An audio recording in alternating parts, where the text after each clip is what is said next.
Me voy a referir a la pregunta del magistrado Meléndez. Debo informar que el origen del desmantelamiento del Tribunal Constitucional estuvo precisamente en que, debido a que mis ex colegas del Tribunal Constitucional resolvieron un recurso de inconstitucionalidad, el cual invocaba la inconstitucionalidad de un decreto supremo emitido por el presidente de la República, que nombraba a 3 ministros de la Corte Suprema de Justicia en lugar de que lo haga el Congreso, y el Tribunal Constitucional estableció en sucesión a sus líneas jurisprudenciales que ese nombramiento solamente era conforme a la Constitución si tenía una duración máxima de 3 meses, porque de lo contrario, en lo material implicaba un desplazamiento de roles y de competencias, y por lo tanto se rompía el núcleo esencial de la garantía de la división de poderes. Entonces, debido a eso, el presidente Morales y todo su grupo de poder, en esta situación muy difícil por la que vive Bolivia, entendió que había prevaricato en el comportamiento de los señores magistrados y el Congreso Nacional les instauró proceso, lo citó, y aunque parezca increíble, a los magistrados del Tribunal Constitucional que fueron a declarar, se los privó de su libertad en el mismo Parlamento, y lo tuvieron privados de su libertad durante 8 horas, en las cuales la presidenta del Tribunal Constitucional en esos momentos difíciles, que era la doctora Íñiguez, soportó realmente situaciones muy difíciles, lo que los llevó en ese acoso permanente a tener que renunciar del cargo por estas situaciones tan tremendas, que además de eso se dieron otras situaciones vinculadas a ataques a la sede del Tribunal Constitucional, incendio de sus puertas, un permanente acoso en la ciudad de Sucre por todos estos grupos de seguidores del partido de gobierno que se articulan en las diversas ciudades, lo que determinó que se produzca la renuncia de los magistrados del Tribunal Constitucional, porque además no solamente esto derivó en ese proceso, sino después de ese proceso existieron 6 procesos más en contra de los magistrados por cuestiones realmente como la que he manifestado, sin que exista elementos de convicción que puedan racionalmente entender que se estaba frente a un delito. Y esta ha sido la secuencia, lamentablemente, que ha caracterizado a toda Bolivia, pues seguramente vuestras señorías están informados de que el mismo presidente de la Corte Suprema de Justicia en este momento está con proceso, y debido a que había la expectativa de que el Senado lo absuelva, le han generado otros 4 procesos más, y prácticamente el presidente de la Corte Suprema de Justicia está con 4 procesos atrás. Entonces, esta forma de prácticamente concentrar el poder y poder desinstitucionalizar y utilizar la ley penal con unos fines distintos a sus fines genuinos, que naturalmente la protección de bienes jurídicos vitales y fundamentales del individuo y la comunidad, se vuelve realmente insoportable. Y esta es la situación en la que, lamentablemente, toda la institucionalidad cívica a la que represento en este momento, en esta conferencia, en esta audiencia, y que le informaba de que en el caso del señor Branco Marinkovic está contenida la situación de él en la petición hecha por el Senado en el punto 2, informaba a la Comisión que el Comité de Defensa de los Derechos Humanos del Comité Pro Santa Cruz está formulando petición individual por el caso incluido en la petición del Senado en el punto 2, y está formulando precisamente el día de hoy la petición individual.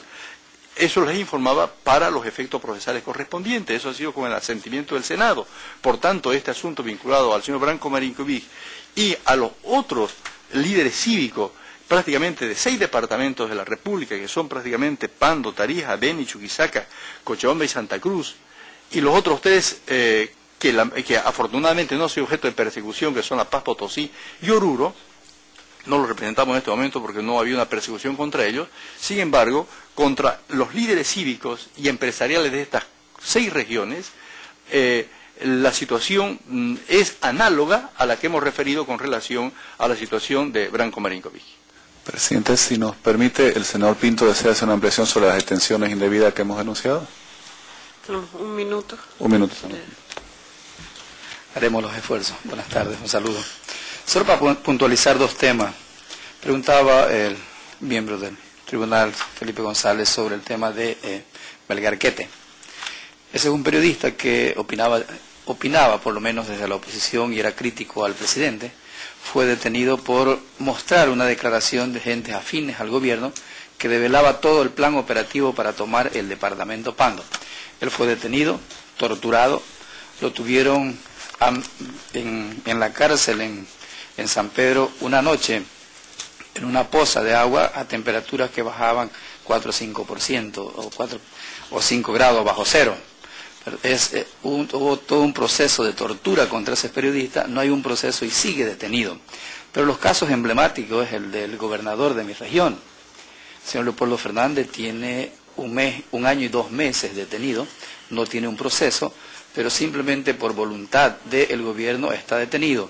Se generó una confrontación en mi región financiada por el gobierno, totalmente develada y comprobada con cheques y recursos del propio Estado. Se trasladó a 400 personas, se generó una confrontación y como resultado de ello se detuvo al gobernador, se lo destituyó, se tomó la institución y no hay ni un solo proceso.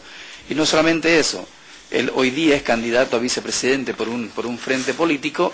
La Corte Electoral ha determinado, como no hay una sola acusación, como no tiene cosa juzgada, tiene el derecho de poder participar en los procesos electorales.